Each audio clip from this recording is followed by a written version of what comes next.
Bismillah, wassalatu wassalamu ala rasulillah wa ala alihi wa sahbihi wa man walah. Amma ba'du, assalamualaikum warahmatullahi wabarakatuh.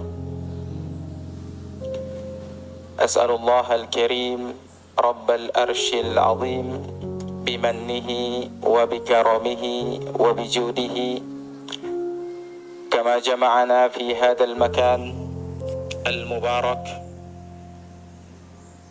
وفي هذا اليوم أن يجمعنا كذلك في دار السلام، وأن يبيض وجوهنا ووجوهكم يوم تبيض الوجوه وتسود الوجوه. كما أسأله سبحانه وتعالى أن يبلغنا رمضان، وأن يجعلنا ممن يفوز بالرمضان ويخرج منه وحاله كمن ولد أو كمولود جديد، إنه ولي ذلك والقادر عليه. اللهم سلمنا لرمضان وسلم الرمضان لنا وتسلمه منا متقبلا، آمين ya rabbal alamin. Hadirin yang dirahmati oleh Allah subhanahu wa ta'ala, juga para pemirsa yang dirahmati oleh Allah subhanahu wa ta'ala, judul yang diangkat pada siang hari ini adalah jadikan Ramadanmu sepanjang masa. Jadikan Ramadanmu sepanjang masa. Artinya hari-hari yang akan kita lalui setelah Ramadan hingga bertemu dengan Ramadan kembali, apakah akan sama dengan hari-hari kita yang kita lalui di bulan Ramadan, di mana pada bulan Ramadan nuansa ibadah yang begitu mendominasi, semangat dalam beribadah, semangat dalam mengkhatamkan Al-Quran, semangat dalam berdoa, bahkan semangat dalam qiyamul lail. Apakah ini semua akan berlanjut dan kita tetap konsisten di atasnya hingga berjumpa dengan Ramadan berikutnya, atau hingga dipanggil oleh Allah subhanahu wa ta'ala?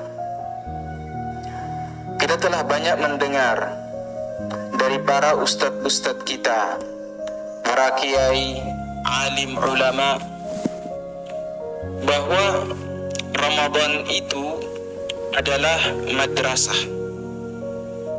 Ramadan itu adalah madrasah. Artinya setiap muslim yang masuk atau yang masuk ke dalam madrasah Ramadan itu akan dilatih atau akan melatih dirinya untuk bisa bersabar, sehingga dia dikondisikan oleh Ramadan untuk bersabar menghadapi rintangan hidup. Selain bersabar, dalam madrasah Ramadan kita akan melatih dan memupuk azam dalam diri kita. Quwwatul azimah, ada kekuatan tekad untuk bisa menggapai tujuan yang ingin kita gapai. Kemudian pada Ramadan itu kita dikondisikan untuk meninggalkan hal-hal yang halal di luar bulan Ramadan. Tadinya makan di siang hari boleh. Ternyata Ramadan, di madrasah Ramadan ini tidak boleh. Sehingga dengan sendirinya kita akan mengurangi untuk berlebih-lebihan dalam hal-hal yang sifatnya halal, yang kemudian akan menuntun kita dalam meninggalkan hal-hal yang haram. Jadi kalau kita lewat madrasah Ramadan telah menjaga diri kita agar tidak terbuai, tidak terlalu banyak dalam hal-hal yang halal saja, ini akan menjadikan kita meninggalkan secara totalitas hal-hal yang bersifat haram. Hal-hal yang bersifat haram. Ini adalah latihan dalam madrasah Ramadan. Dalam madrasah Ramadan juga kita akan hidup dengan kehidupan sosial yang lebih tinggi. Karena di sana kita akan dituntut atau diajar untuk bagaimana hidup ala fuqara. Kita hidup dengan cara hidupnya kaum fakir miskin. Dan ada waktunya kita tidak sampai seperti mereka, tapi kita hanya merasakan, sehingga tumbuh jiwa sosial kita untuk ingin melihat, memeriksa orang-orang terdekat kita yang mungkin membutuhkan, atau mungkin mereka adalah fuqara. Madrasah Ramadan juga mengajarkan kita tentang nikmatnya persatuan. Sama-sama sahur, seluruh dunia sama-sama berbuka, sama-sama beridul fitri. Ada persatuan, ada kesatuan di sana, sehingga kita merasa bahwa kita adalah satu tubuh. Kita semuanya satu, tidak dipisahkan oleh batas, tidak dipisahkan oleh warna kulit, oleh ras dan seterusnya. Kita semuanya wahdah, satu. Kemudian lewat madrasah Ramadan kita akan dijaga atau dilatih untuk mencintai Al-Quran. Kita akan kembali memurajaah Al-Quran bagi yang sudah menghafalnya, mengitqannya, menjadikan hafalannya semakin kuat, tekun, dan juga mengkhatamkan. Bahkan ada sibak, ada musabaqah, yang itu kita secara sadar melakukannya tanpa ada tasjil, ya, pendaftaran sebelumnya.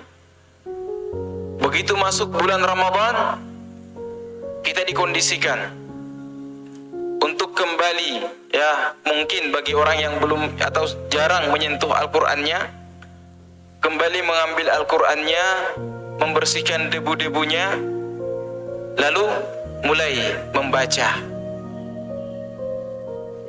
dekat lagi dengan Al-Quran. Pada Ramadan juga kita semakin tahu waktu-waktu mustajab. Lidah kita, bibir kita selalu basah dengan zikir, dengan doa. Bahkan tak jarang, ya, tak jarang mata kita sembab oleh tangisan penyesalan. Kita menyesali hari-hari yang telah lewat. Kita ingin bersama mereka-mereka yang mungkin telah mendahului kita dalam ketaatan. Kita ingin bersama mereka, berkenalan dengan mereka di masjid-masjid, di tempat-tempat i'tikaf,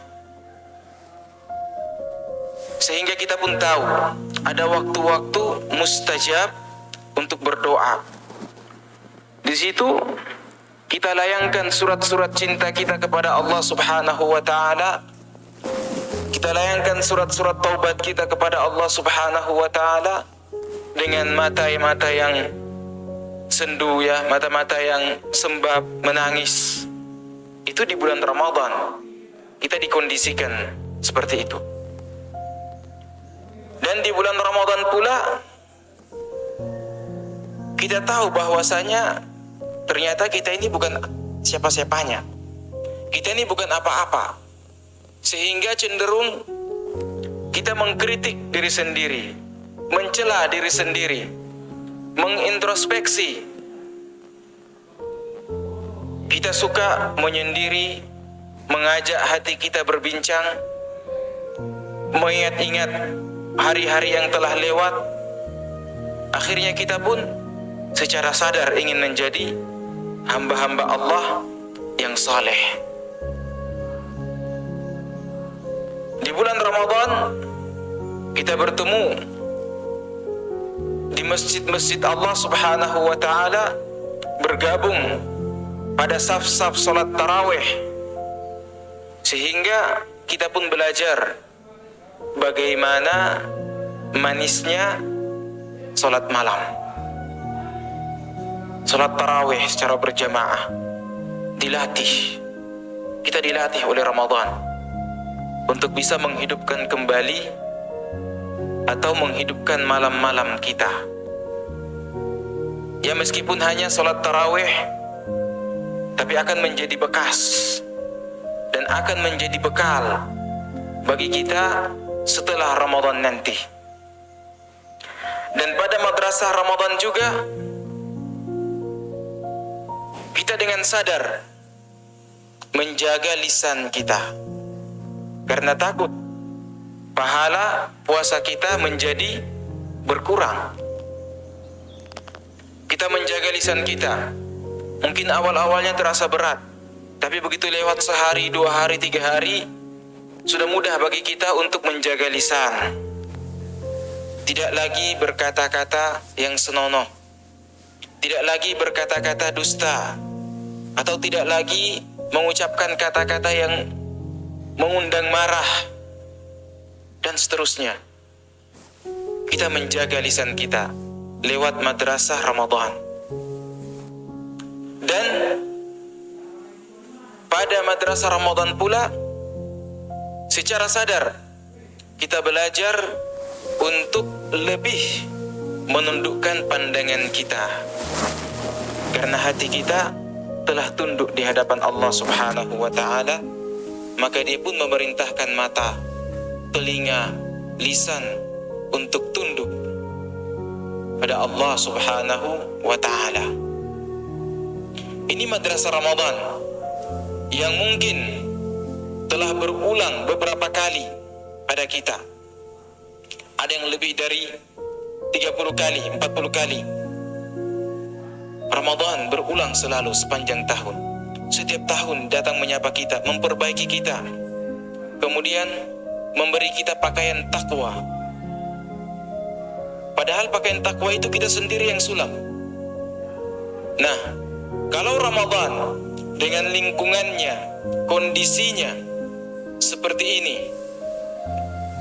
apakah setelah Ramadan berlalu bersama hari pertama, ya, hari pertama 1 Syawal,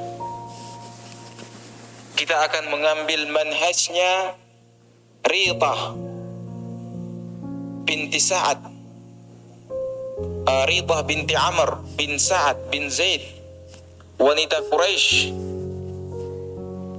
yang kerjanya memintal benang di pagi hari, dia bersama budak-budak wanitanya. Kemudian di siang hari atau di akhir hari, sore, dia memerintahkan mereka untuk kembali mengurai benang-benang itu. Apa yang diambil faedah darinya? Hanya capek.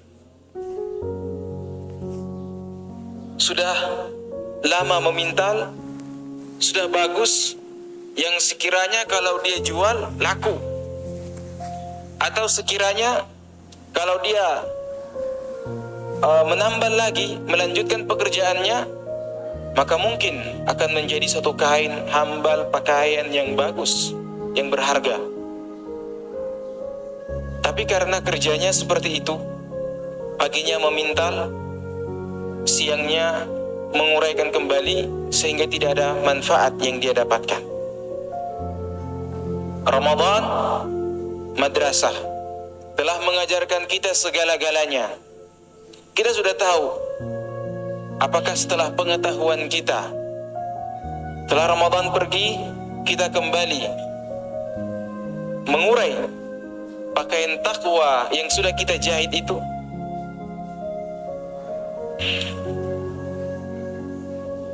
Allah Subhanahu wa ta'ala berfirman, "Wala takunu kallati naqadat ghazlaha min ba'di quwwatin ankatha."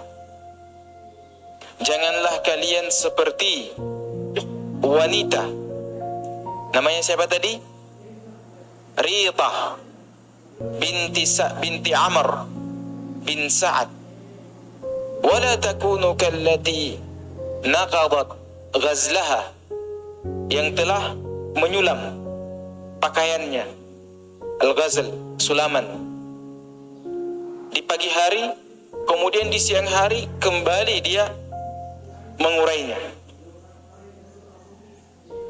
Min ba'di quwwatin ankatha, setelah pakaian itu sudah bagus, sudah kelar, disuruh untuk diurai kembali, tidak ada faedahnya. Dan apakah termasuk orang yang pintar jika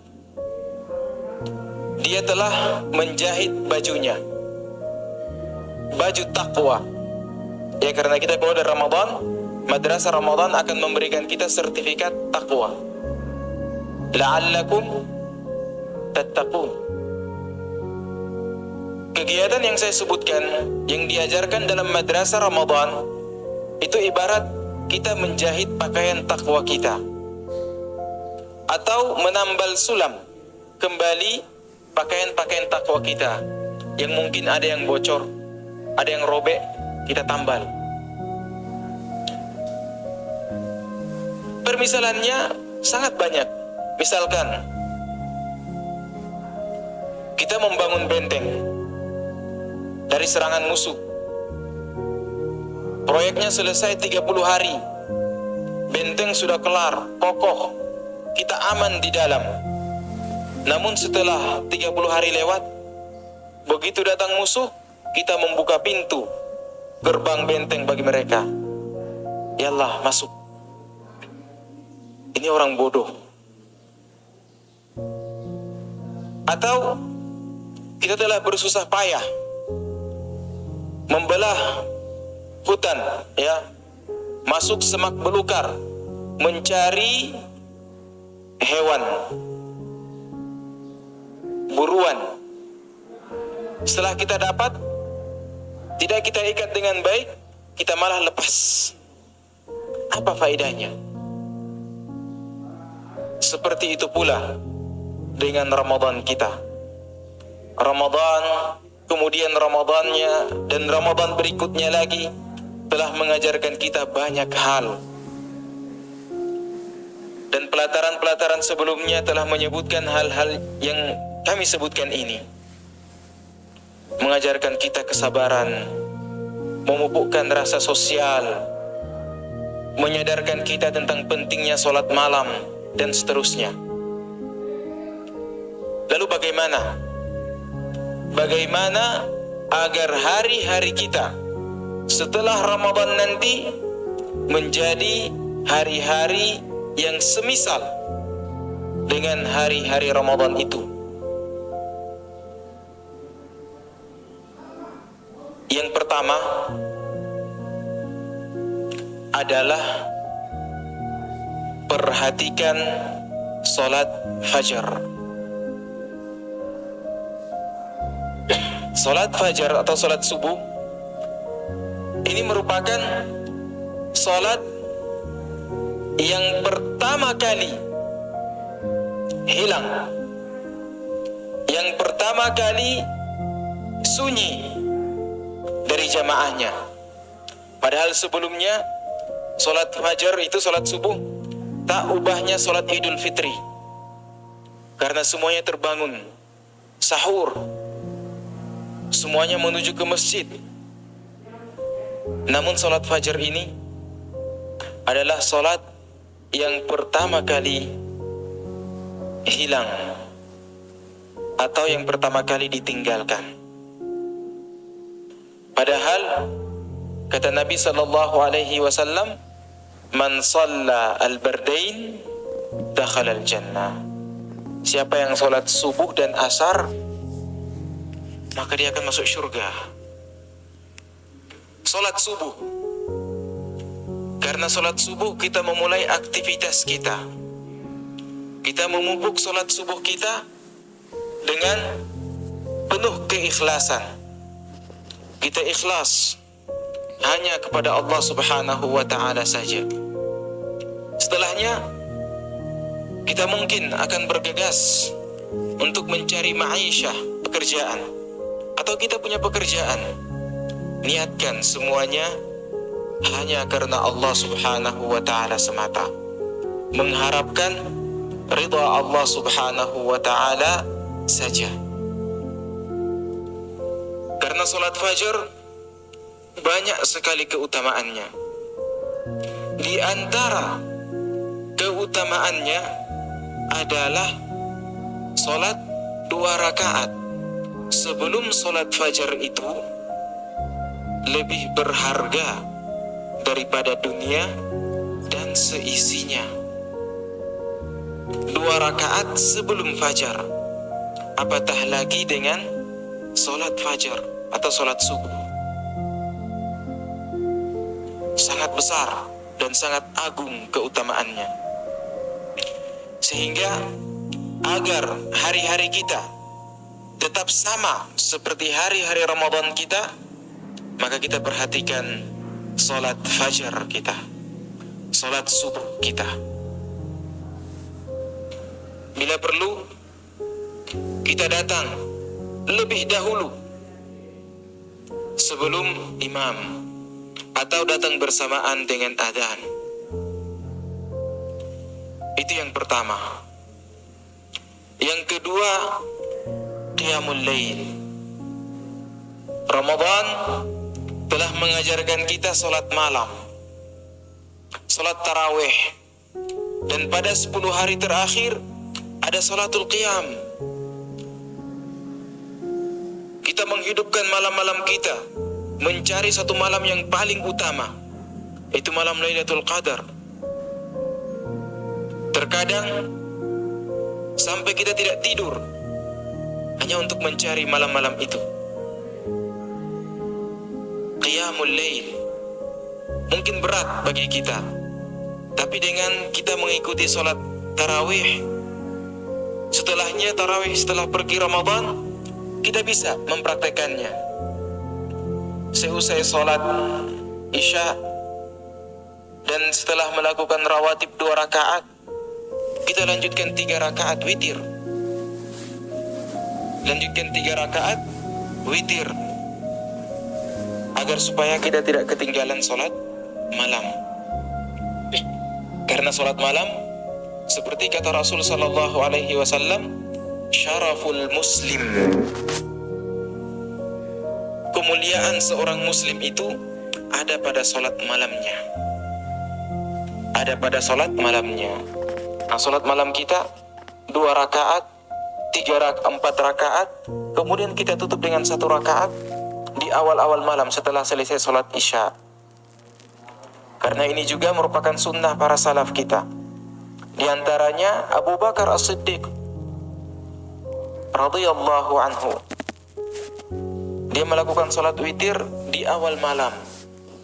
Bilal ibn Rabah, Abu Hurairah pun demikian.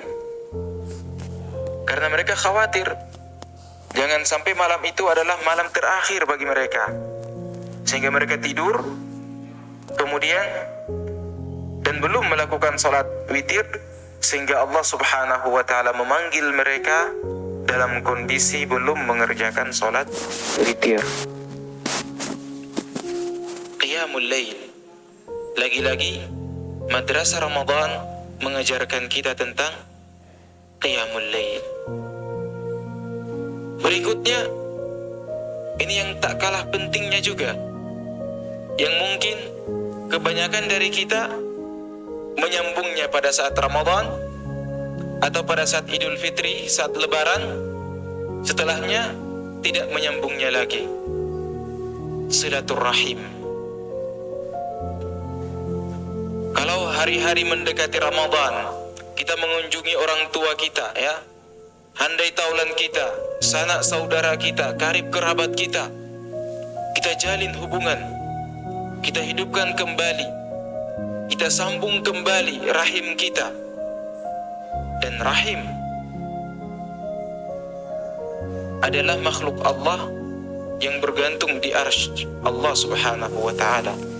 Dan rahim mengatakan kepada Allah, sambunglah hamba itu selama dia menyambung diriku.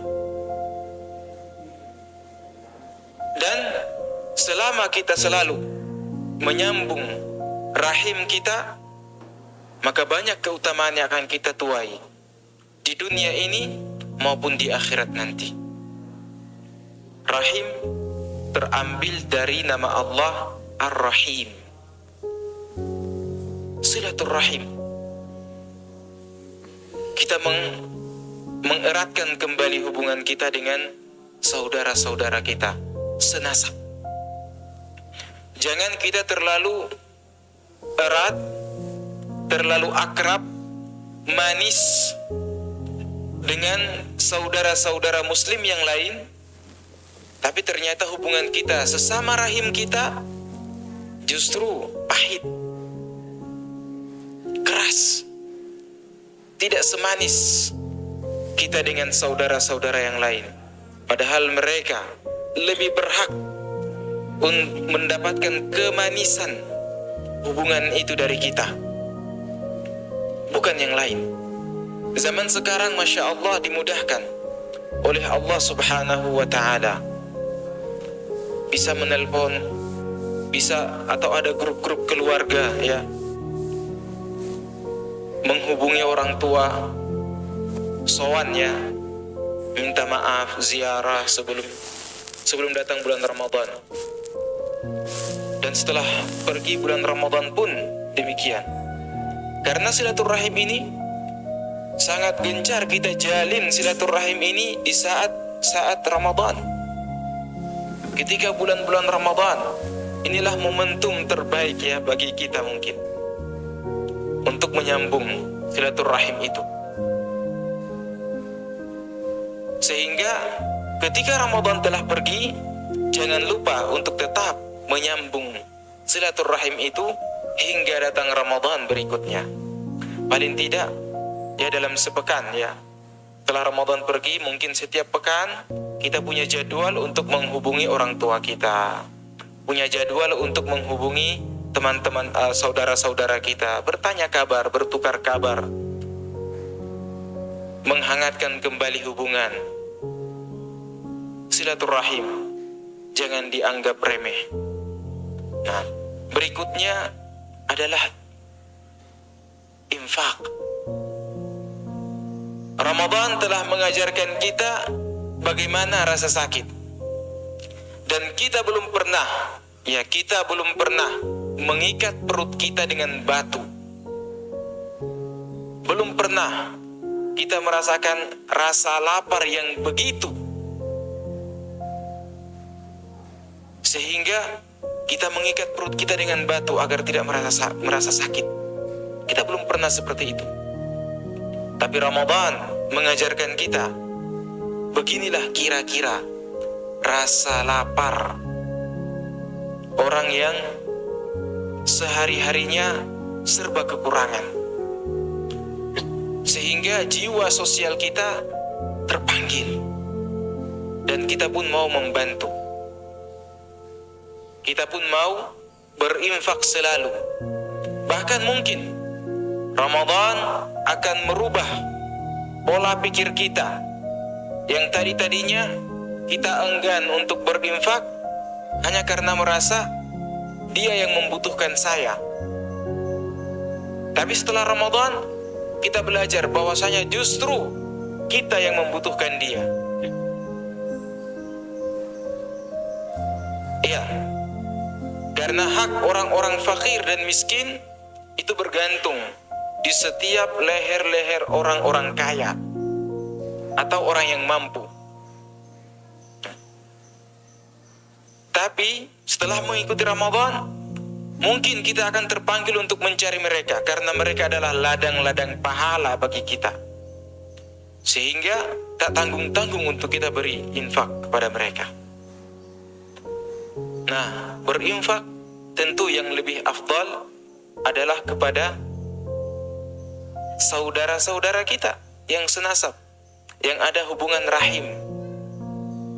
Karena selain sedekah, dia juga bernilai silaturrahim.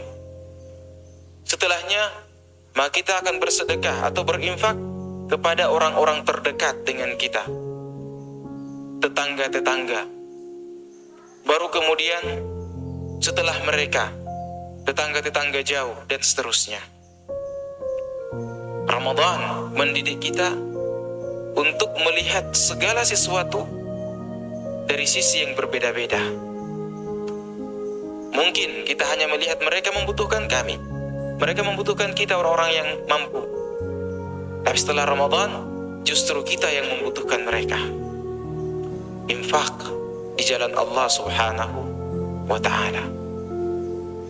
Bulan Ramadan, kita akan kembali mempelajari Al-Quran.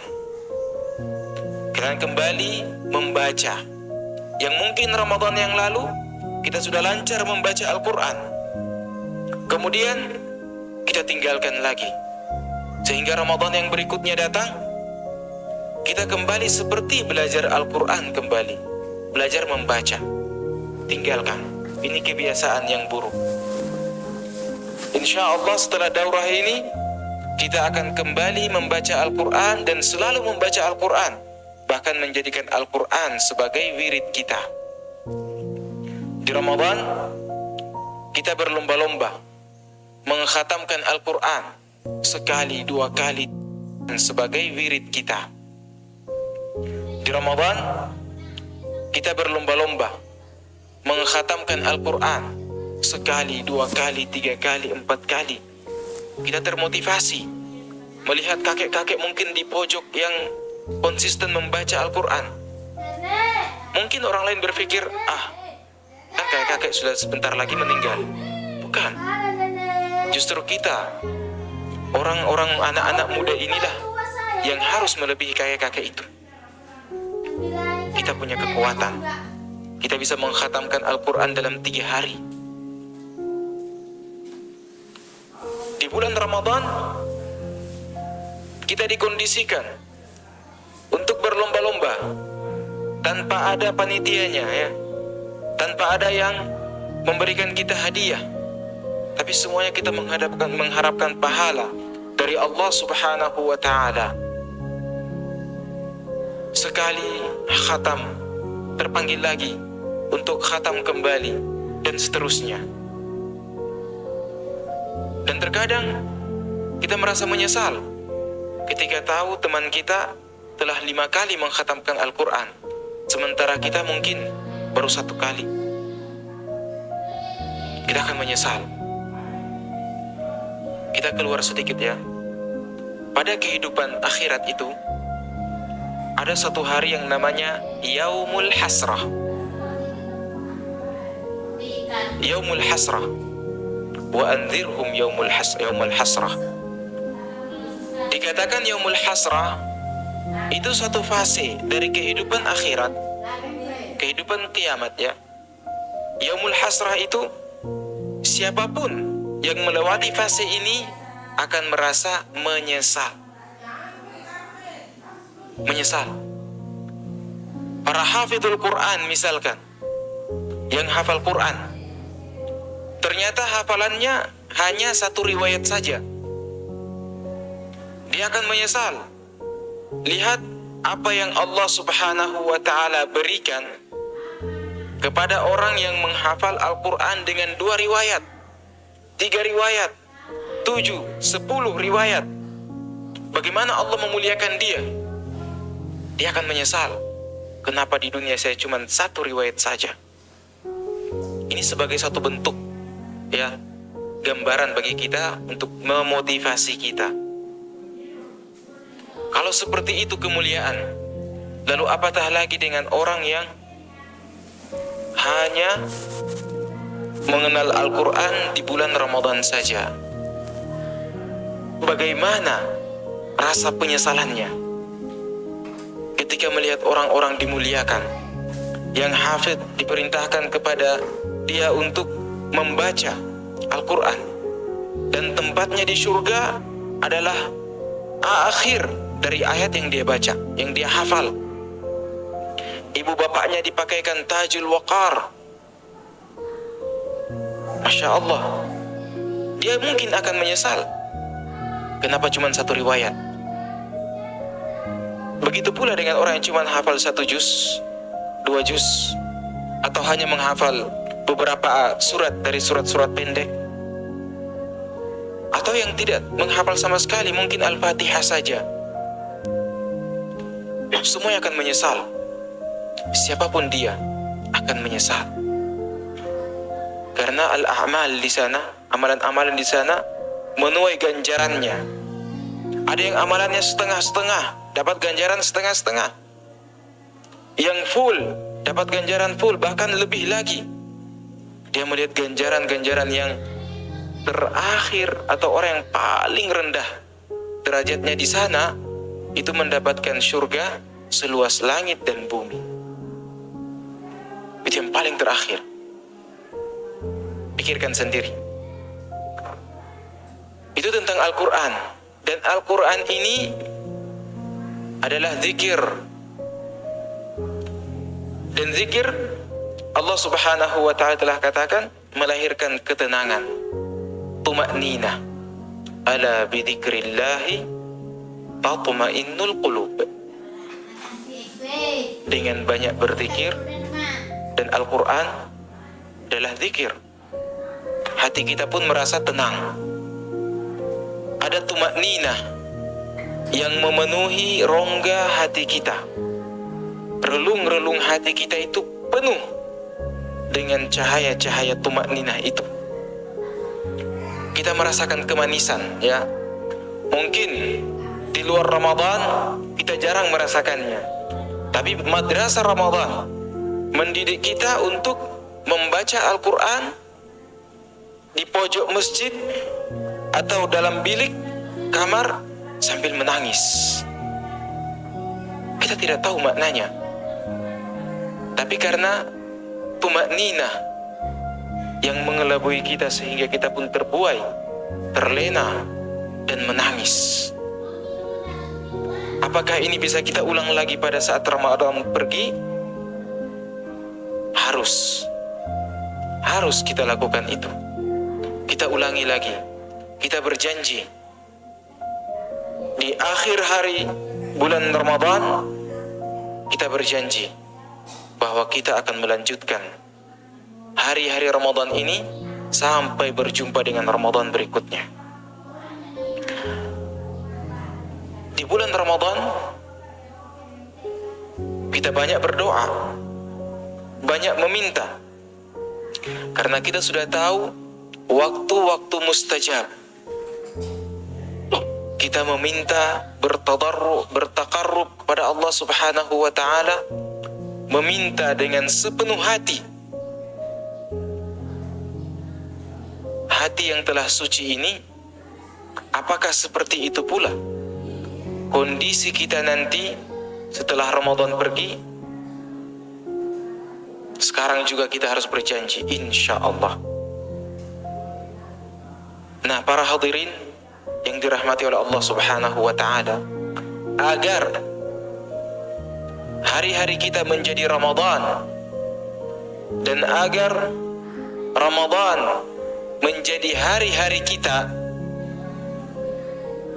saya akan sebutkan beberapa kiat, kiat-kiat yang sangat penting untuk kita jaga atau kita lakukan. Yang pertama adalah ikhlas. Keikhlasan adalah satu hal yang sangat utama. Bahkan dia menjadi rahasia dari segala kesuksesan hidup. Dia menjadi rahasia dan tolak ukur datangnya taufik dari Allah Subhanahu wa ta'ala, inayah dari Allah Subhanahu wa ta'ala, penjagaan dari Allah Subhanahu wa ta'ala. Semuanya adalah keikhlasan. Karena apa? Allah Subhanahu wa ta'ala tidak melihat pada kebagusan baju kita, wajah kita, harta kita, tapi Allah melihat pada apa yang ada dalam hati kita. Dan yang menjadi biasannya, yang terbias dari hati itu, yaitu amalan. Ikhlas sangat penting. Jangan kita mengatakan alhamdulillah Ramadan, atau pada bulan Ramadan aku telah berhasil melakukan hal-hal yang mustahil. Jangan terpedaya. Kenapa? Kita berpuasa, orang lain juga berpuasa. Kita sabar, pun orang lain demikian. Kita sholat malam, orang lain pun sholat malam, dan seterusnya. Ikhlas, sehingga kita tidak terjatuh dalam rasa ujub, tertipu, rujuk dengan diri sendiri. Alhamdulillah, saya telah melakukan ini dan itu. Padahal para salaf berdoa pada Allah Subhanahu wa ta'ala agar amalannya itu diterima, karena mereka merasa tidak diterima atau mereka merasa sangat kurang. Tapi justru kebalikannya kita. Dengan husnudzan kita, bahkan saking overnya husnudzan kita, kita ta'ajub dengan diri kita sendiri. Dan siapa yang ta'ajub dengan dirinya, dengan amalannya, maka dia akan terjatuh dalam lembah al-ghurur, tertipu dengan dirinya sendiri. Dan siapa yang telah tertipu dengan dirinya sendiri, sangat sulit baginya untuk keluar dari lembah ini. Sehingga ikhlas sangat penting bagi kita, memupuk hati-hati kita dan menjadikan amalan-amalan yang kita lakukan hanya semata-mata mengharapkan wajah Allah Subhanahu wa ta'ala. Bukan mengharapkan pujian orang, bukan mengharapkan sanjungan orang. Tidak, katakan tidak untuk itu semua, tapi hanya mengharapkan wajah Allah Subhanahu wa ta'ala, keridhaan dari Allah Subhanahu wa ta'ala. Setiap pagi hadirkan keikhlasan dalam amalan kita, dalam pekerjaan kita. Hadirkan keikhlasan. Ya Allah, ini semuanya mengharapkan ridha darimu, sehingga hari-hari kita diberkahi, umur-umur kita menjadi berkah, pekerjaan-pekerjaan kita pun diberkahi oleh Allah Subhanahu wa ta'ala dan dimudahkan.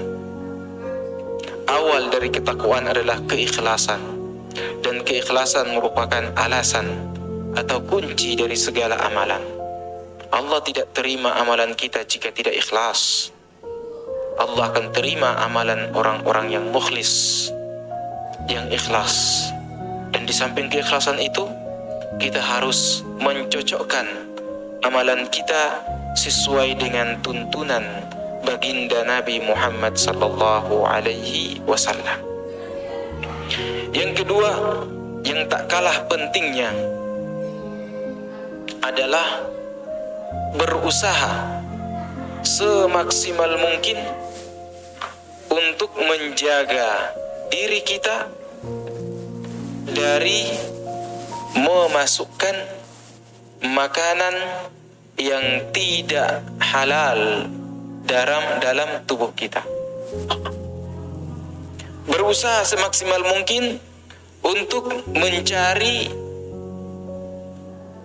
pemasukan yang halal saja. Karena yang haram-haram itu akan sangat berefek pada kualitas ibadah kita kepada Allah Subhanahu wa ta'ala. Akan sangat berefek pada kualitas penghambaan kita, kualitas keimanan kita, bahkan pada kualitas doa kita. Doa kita yang merupakan mukhul ibadah, mukh intisari daripada ibadah itu ada pada doa. Karena pada doa itu ada tadallul, ada puncak daripada kehinaan. Kita menghinakan diri di hadapan Allah Subhanahu wa ta'ala, menampakkan kekurangan kita di hadapan Allah Subhanahu wa ta'ala dalam doa-doa kita. Namun doa kita tidak diterima kalau ternyata ada makanan haram dalam tubuh kita. Akan berpengaruh pada kualitas salat kita. Mungkin pada Ramadan salat kita begitu khusyuk, kita begitu khusyuk dalam salat, mendengarkan bacaan imam kita menangis. Tapi ternyata setelah Ramadan hal itu semua hilang. Ada apa? Coba kita perhatikan dengan baik. Periksa kembali sumber penghasilan kita. Kita periksa kembali makanan-makanan kita. Apakah bersumber dari penghasilan yang halal atau ada syubhat di sana? Dan jika ternyata ada syubhat, maka tinggalkan. Kita hanya mencari yang halal saja untuk menjaga diri kita, menjaga kualitas ibadah kita, dan menjaga anak keturunan kita. Para salaf selalu menjadikan sumber penghasilan yang halal itu sebagai alasan untuk memperbaiki anak keturunan mereka. Imam Abu Hanifah misalkan, bapaknya itu sangat menjaga makanan yang masuk dalam perut anaknya, sehingga dalam satu ketika Imam Abu Hanifah ini disusui oleh orang lain. Bapaknya marah. Kenapa? Karena bapaknya tidak memberi jaminan kepada orang itu yang telah menyusukan anaknya, apakah susunya itu dari sumber penghasilan yang halal atau minimal syubhat.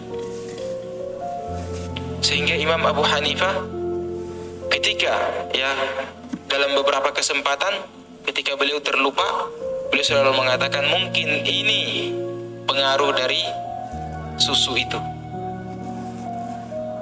Lihat bagaimana perhatian para salaf dengan sumber penghasilan mereka.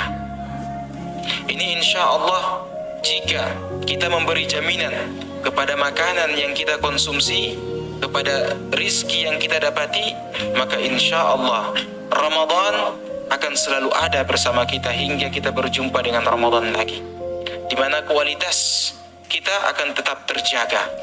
Kehadiran hati kita, mata kita yang selalu menangis pun akan hadir di malam-malam selain malam-malam Ramadan. Yang ketiga adalah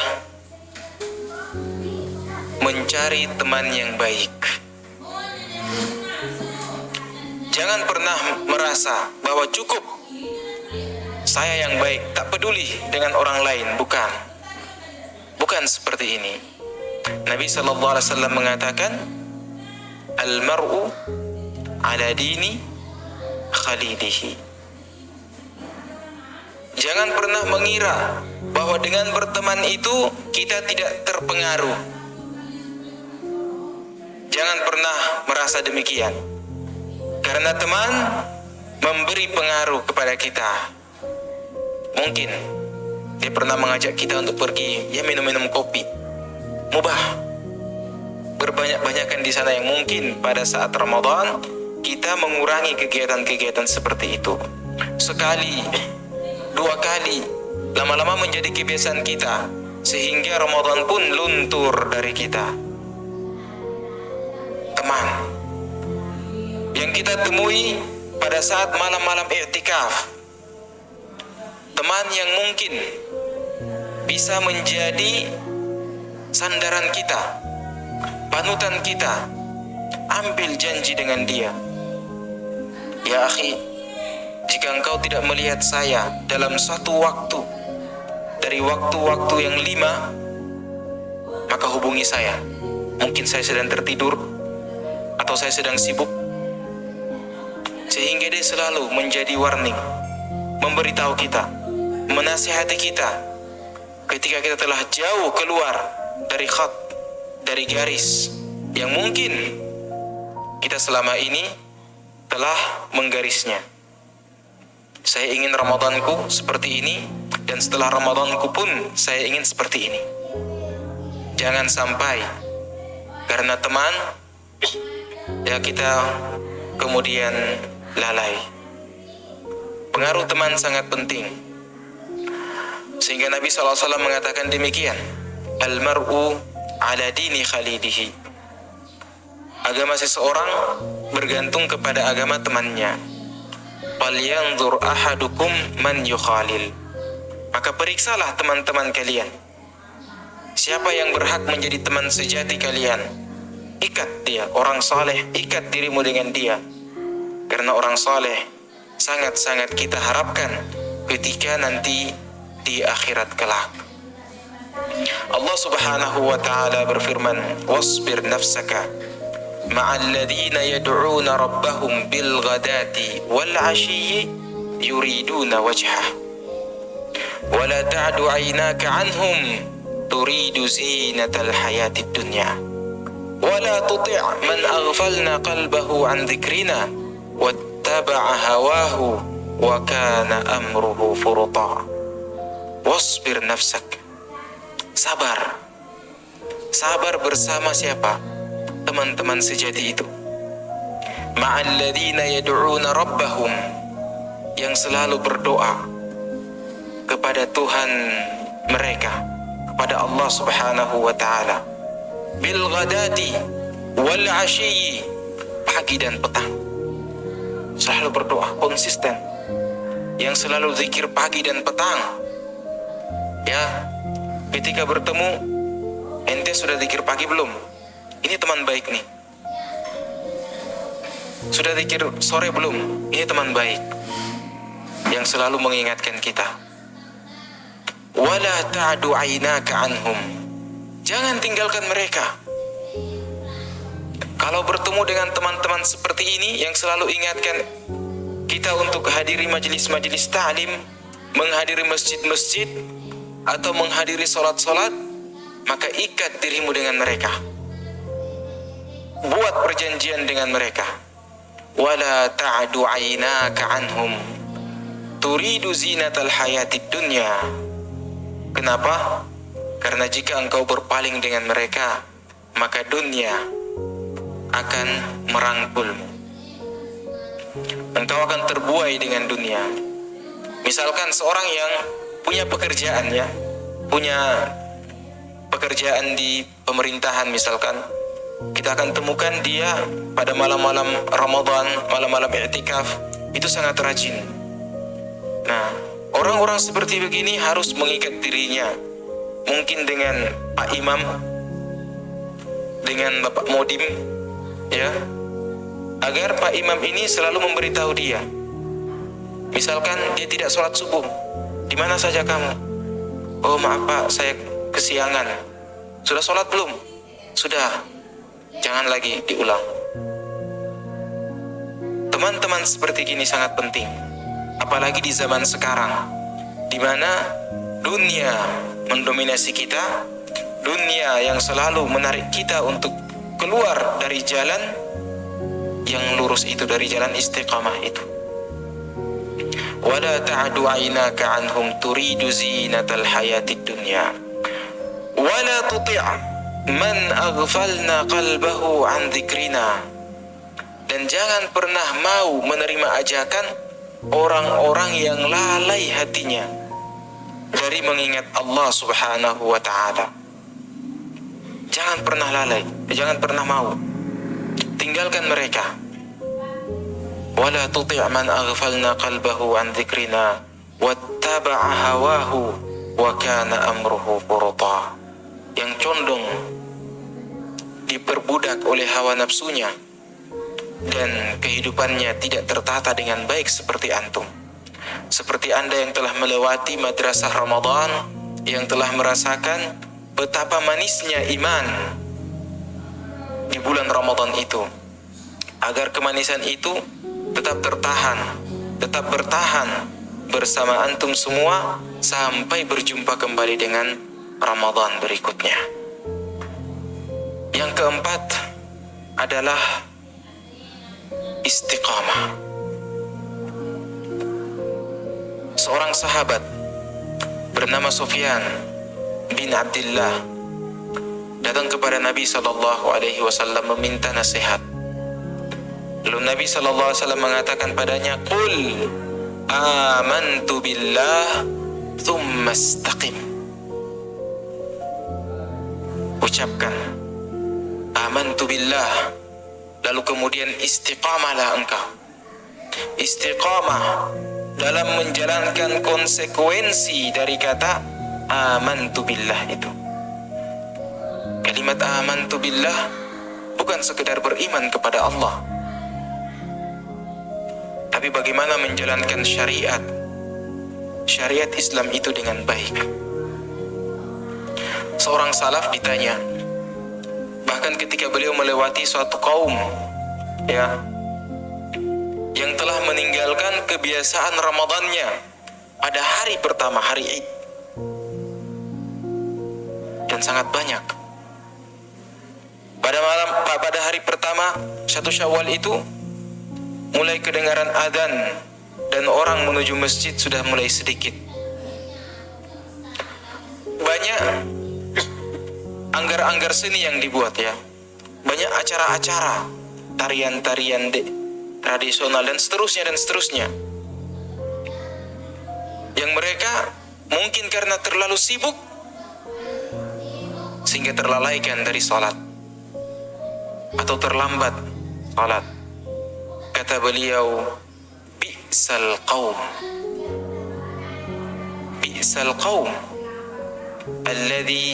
alladzina ya'rifuna Allah subhanahu wa ta'ala fi Ramadan, yang hanya mengenal Allah subhanahu wa ta'ala di bulan Ramadan saja. Inna salihah, kata beliau, sungguh orang yang saleh, muslim yang sejati, alladzina yajtahiduna wa yata'abbaduna as-sanata kullah. Orang-orang muslim yang sejati itu yang beribadah sepanjang tahun, karena sejatinya Rabb Ramadan juga adalah Rabb baqiyatus syuhur. Allah di bulan Ramadan juga Allah di bulan-bulan yang lain. Jika kita telah mengenal Allah di bulan Ramadan, maka pada selain bulan Ramadan pun kita tetap mengenal Allah. Jika di bulan Ramadan kita mengatakan labbaika setiap kali mendengar adzan, maka di luar bulan Ramadan pun demikian. Ketika di bulan Ramadan hati kita terpanggil untuk menghadap dan kaki kita pun ringan melangkah ke masjid, maka di bulan Ramadan pun demikian. Jangan sampai justru kita seperti orang yang memintal benangnya atau membuka gerbang bentengnya untuk musuh-musuh datang menguasai dia. Wala takunu kallati naqadat ghazlaha min ba'di quwwatin ankatha. Namun seorang muslim yang sejati, yang telah belajar dari madrasah Ramadan, yang ingin menjadikan Ramadannya sepanjang tahun, sepanjang umur, sampai bertemu dengan Allah Subhanahu wa ta'ala, dia akan mengatakan wa'bud rabbaka hatta ya'tiyakal yaqin. Dia akan tetap dalam beribadah kepada Allah Subhanahu wa ta'ala sampai datang kematian. Sampai datang kematian. Karena Allah Subhanahu wa ta'ala telah berfirman, ya ayyuhalladzina amanu taqullaha haqqa tuqatih wa la tamutunna illa wa antum muslimun. Bertakwalah dengan sebenar-benar takwa, dan janganlah kalian wafat melainkan dalam keadaan berislam dengan baik, ya. Dan selama ini kita selalu mengatakan, mungkin dalam salat-salat kita memilih doa istiftah, inna salati wa nusuki wa mahyaya wa mamati lillahi rabbil alamin. Sungguhnya hidupku, matiku, yang didahului dengan inna salati, sungguhnya salatku, wa nusuki, ibadahku, wa mahyaya wa mamati, dan hidup dan matiku kuserahkan kepada siapa? Lillahi rabbil alamin, la syarika lahu, wa bidzalika umirtu wa ana awwalul muslimin. Ini adalah doa atau ayat yang selalu kita baca,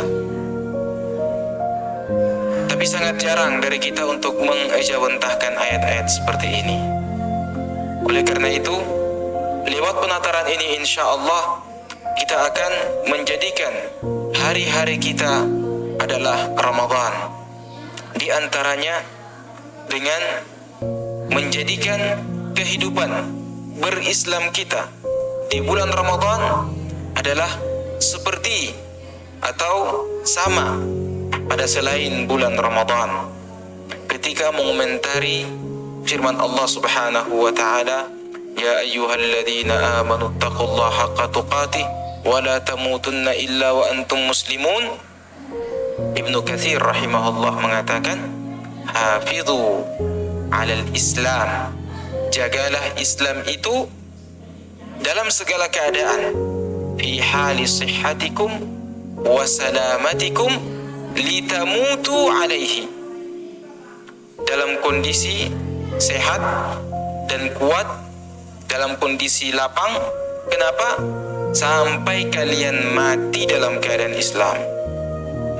Lalu lanjut beliau, karena di antara sunnatullah Allah Subhanahu wa ta'ala, dengan kemahamurahan beliau, Allah Subhanahu wa ta'ala menulis bahwa siapa yang telah terbiasa melakukan sesuatu, maka dia akan mati dengan perbuatan itu.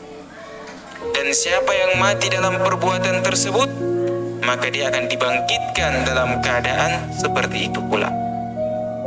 Kata beliau rahimahullah, fa innal karima, Allah Subhanahu wa ta'ala qad ajra adatahu bikaramihi, telah menulis dengan kemahamurahannya, anna man asha man i'tada ala syai'in mata alaihi, siapa yang telah terbiasa melakukan sesuatu, maka dia akan mati dengan kebiasaan itu.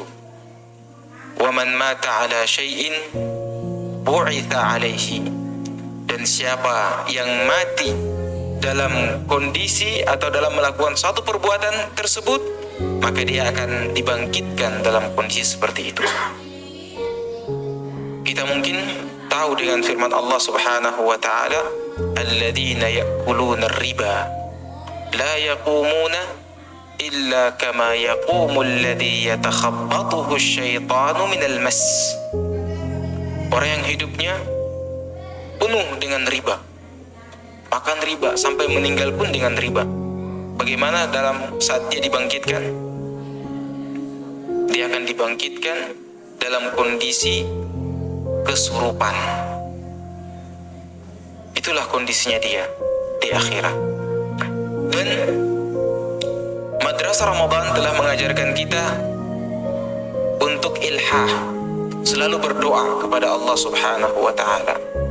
Dan di antara doa yang Nabi SAW selalu ajarkan, bahkan selalu beliau ulang-ulang, Rabbi aslih li dini alladhi huwa ismatu amri wa aslih li dunyaya allati fiha ma'ashi wa aslih li akhirati allati ilaiha ma'adi waj'alil hayata ziyadatan li fi kulli khair wal mauta rahatan li min kulli syarr. Yang selalu Nabi SAW ulang. Kata para ulama, ini di antara doa-doa yang jami' mani', yang sedikit kalimat-kalimatnya tapi maknanya sangat luas, sangat banyak, mencangkup segala sesuatu. Ketika beliau mengatakan atau berdoa, Rabbi aslih li dini alladhi huwa ismatu amri, ya Allah perbaikilah agamaku. Semua yang berkaitan dengan agama, dengan kebagusan agama seseorang, itu diperbaiki oleh Allah Subhanahu wa ta'ala. Wa aslih li dunyaya allati fiha ma'ashi, dan perbaikilah kehidupan duniaku yang padanya aku hidup. Allah akan memperbaiki segala urusan dunia kita. Daripada banyak yang kita minta, dengan kalimat ini saja mencakup segala sesuatu. Wa aslih li akhirati allati ilaiha ma'adi, dan perbaiki kehidupan akhiratku, tempat aku kembali. Apa yang kita inginkan di akhirat? Pengampunan, ya, syurga, rahmat, bertemu orang-orang saleh, dikumpulkan bersama para nabi, para syuhada, para salihin. Lewat kalimat ini Allah memperbaiki kehidupan akhirat kita. Waj'alil hayata ziyadatan li fi kulli khair, jadikan hidupku sebagai tambahan bagi kebaikan, dan jadikan kematianku sebagai putusan akhir dari keburukan. Dan di antara doa yang selalu diulang-ulang oleh Nabi SAW juga adalah Rabbana atina fid dunya hasanah wa fil akhirati hasanah wa qina adzaban nar. Dan mungkin dengan doa